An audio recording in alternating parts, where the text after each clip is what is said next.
une fois un prince si laid qu'on le confondait avec une brebis.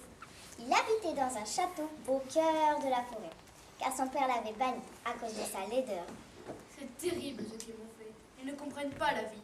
Ils ne savent pas que le cœur est plus important que la beauté. Les villageois des alentours le confondaient avec un monstre. Il pue. Il a dit bouh. Et en plus, il est laid.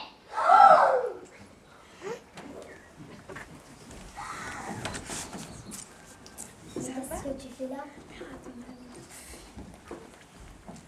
Il était une fois une femme guerrière qui s'appelait Gerda.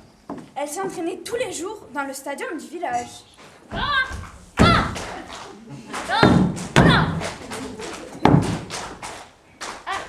C'est l'heure d'écrire les lettres.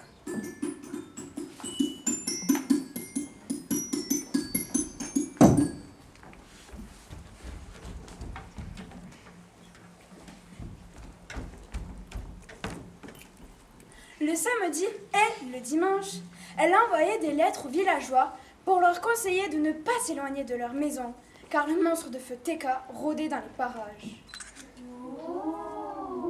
Chers habitants, le monstre Teka rôde dans les parages. Soyez prudents, restez chez vous, ne sortez pas. Le monstre était dangereux, car il mangeait des humains.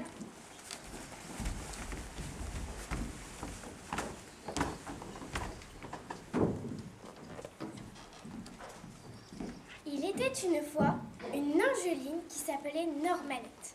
Elle avait perdu ses ailes. Dommage que j'ai perdu mes ailes. J'aimais tant voler.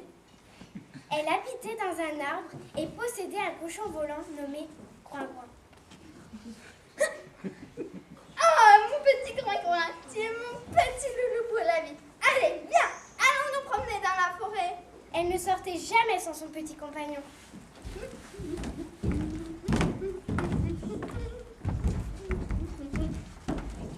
Elle se promenait dans la forêt. Le cyclope Dab l'aperçut en se faisant discret et tomba amoureux d'elle. Ouah, la meuf! Le lendemain, il se rendit chez elle pour lui déclarer sa flamme. Normanette, c'est Dab, l'ogre.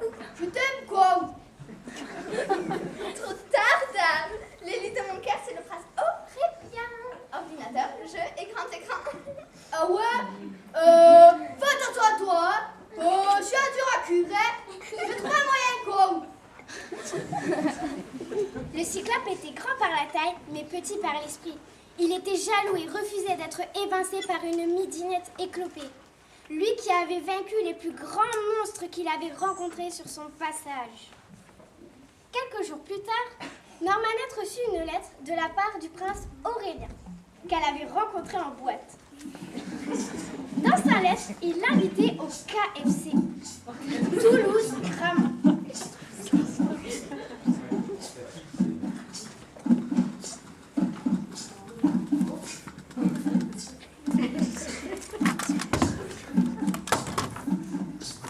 Je la kiffe, Normanette. Mes parents sont riches. C'est cool. Bon. Je finis ma partie. Et j'y vais.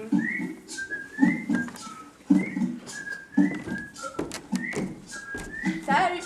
Bonjour. Enfin, ça le fait.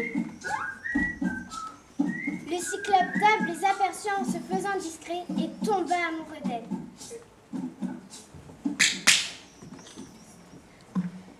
Allez, on va gémant. Gémant? Ben ouais, manger. Tu montes? C'est lui? Le poète comique? Addict aux jeux vidéo? Ouais, petit con! Il envoya une lettre de méchanceté à l'Angeline en se faisant passer pour le prince. Normanette, je te trompe depuis le début. Je te trouve détestable et je m'ennuie avec toi. Je kiffe trop ma déesse. Je l'adore trop. Je te quitte. Salut. Ben voilà, clair, net et précis. Maintenant, il n'y a qu'à... hé hé. Mais il ne savait pas que la fée fée Clochette habitait dans la boîte aux lettres de Normanette. La fée prévint Normanette du fait que le prince Aurélien n'était pas coupable. Hé, c'est moi, le prince brebis. Galeuse. Faudrait quand même vous en préoccuper. Je me sens seule. Il était une fois. Oh ouais, c'est bon, tu l'as déjà dit. Tu te répètes là. Ah oui, pardon. La sœur du prince, qui était l'une des filles les plus parfaites du royaume, était inquiète pour son frère. Elle trouvait que son père avait été trop cruel en le bannissant. Alors, elle eut une idée. Sa plus grande amie s'était fait enlever par le cannibale qui habitait dans la montagne des 2 épreuves. Elle proposa à son père. Père,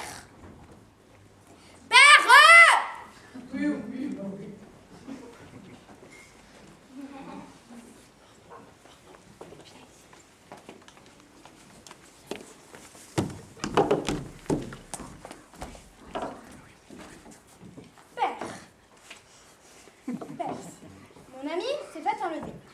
Mon frère pourrait-il aller la sauver? Il a le cœur pur. C'est le seul qui pourrait le faire. S'il réussit cette épreuve, il sera pardonné pour sa laideur. Le roi réfléchit longuement, car il avait peur qu'en voyant son fils scellé, son ami s'évanouisse. Va, ma fille, retrouver ton frère le prince. Dis-lui que s'il retrouve ton ami, il ne sera plus banni. Youpi!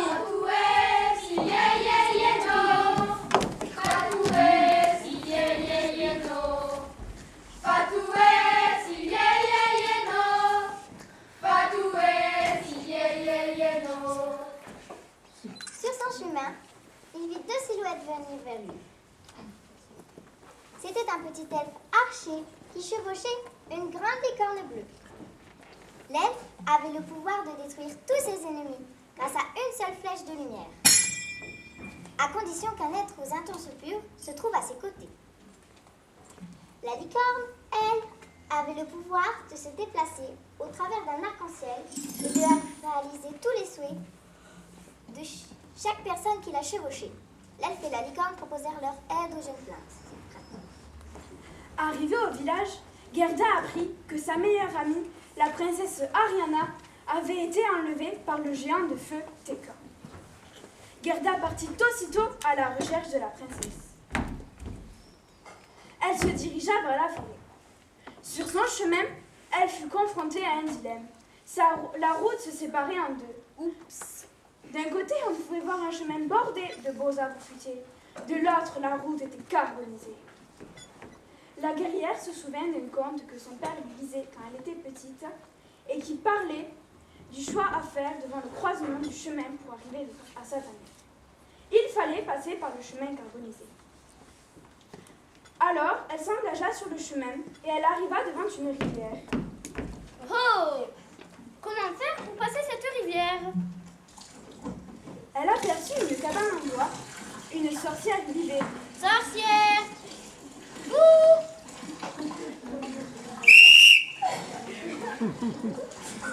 Tu oses me déranger à cette heure? Gerda, la guerrière! J'ai besoin de traverser la rivière pour sauver mon amie, la princesse Ariana. Prenez mon renne volant pour traverser la rivière. Lorsque vous arriverez à la tanière de Teka, pour réussir votre quête, buvez une gorgée de la gourde bleue de l'immortalité. Elle est cachée dans la tanière du monstre sous une cloche. Merci! Et c'est parti, on s'envole! Le prince Brebis Eh oh! Le prince Brebis et ses amis glissèrent sur l'arc-en-ciel et atterrirent aussitôt en bas de la montagne des 2 épreuves. Nous arrivons, mon joli cœur.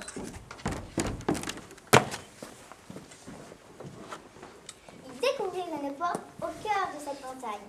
Grâce à l'aide de la licorne et de l'elfe magique, il réussit les 2 premières épreuves, le précipice infranchissable et la falaise de l'effroi. Des crânes jonchaient le sol. On entendait murmurer les esprits des gens. Le sang se glaça dans les veines de nos héros. Leur cœur battait la chamade. Pendant cette charmante romance, la fée Clochette se procura de la poudre magique qu'elle confia à Normanette et Coin-Coin.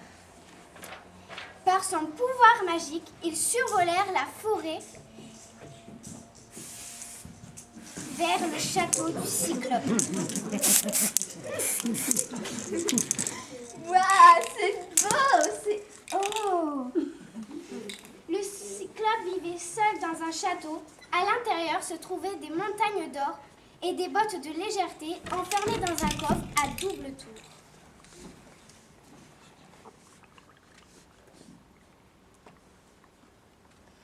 Quand notre héroïne se présenta devant la porte, elle vit un... La porte claqua. La porte...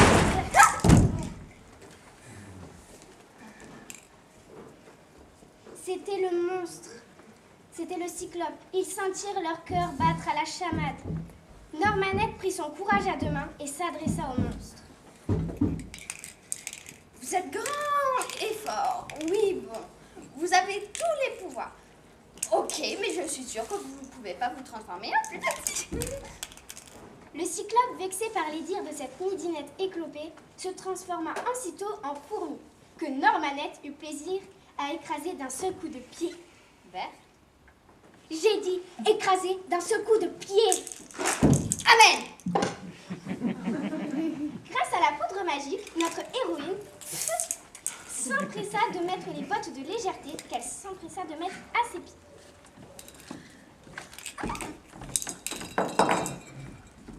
Tiens, allez. Merci. Avec plaisir.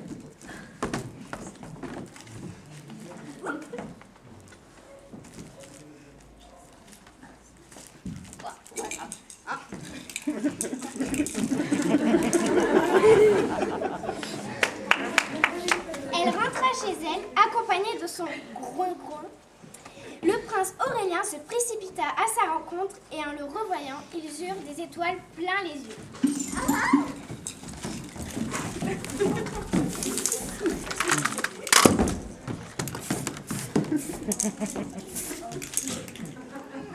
Ils étaient amoureux, ils étaient très amoureux. Et ils eurent 1000 enfants, juste 1000 enfants. Et oui, ils n'étaient pas encore abonnés à Internet et aux réseaux sociaux. Les filles s'appelèrent Ginette, 1, 2, 3, et les garçons Dagobert, 4, 5, 6, 7. Et ils vécurent heureux. Enfin bon, la routine quoi. Et comme d'habitude, Fée Clochette prenait soin de veiller sur eux et sur leur progéniture. Off pour la routine. Mais oh, moi j'ai pas fini mon histoire. Moi, j'ai pas que ça à faire. Oh, c'est bon,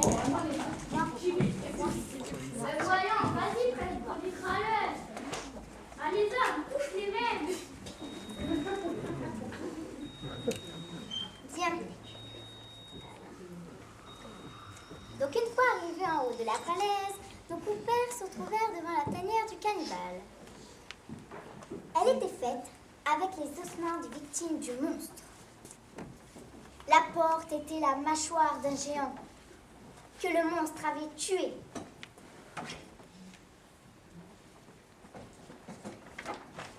À leur approche, la mâchoire s'ouvrit pour les laisser passer. Ils tombèrent nez à nez sur le monstre. Il était très poilu. Il avait des os dans les cheveux qui partaient dans tous les sens. Il avait des dents très pointues et très sales. Ses yeux étaient rouge sang. Il avait une hache ensanglantée. En voyant le sang, le prince crut que la nuit était morte. Mais il entendit des pleurs à l'autre bout de la pièce. C'était elle que la femme du monstre tâtait du bout de sa fourchette. L'elfe tira une flèche de lumière dans le cœur des monstres, qui mourut sur le champ.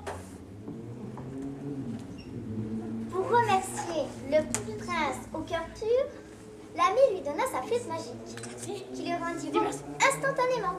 Tiens, mon bon prince, merci.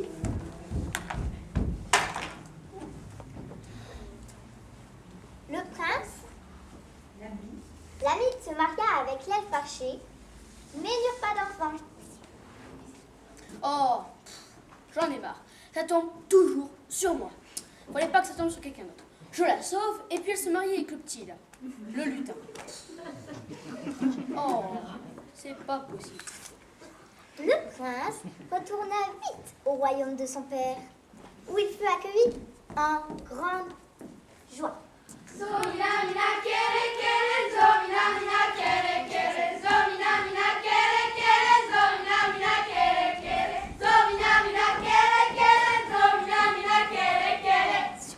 on y va, ça traîne. Je le sens bien sous le feu.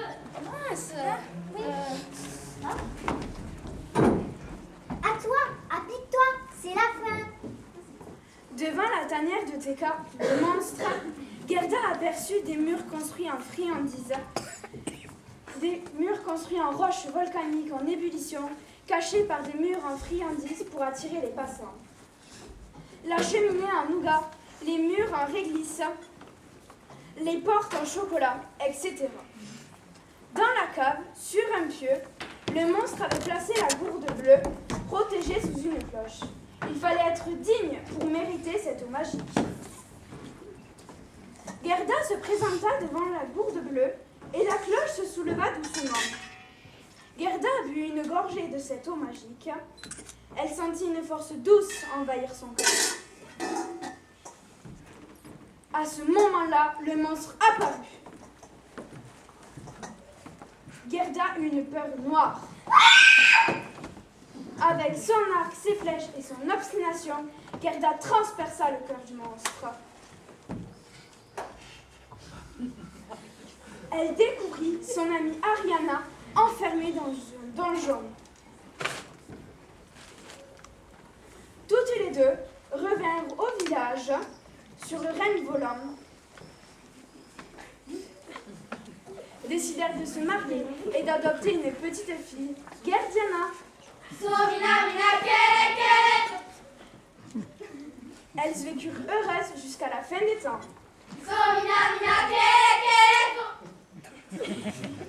Ils vécurent heureux jusqu'à la fin des temps.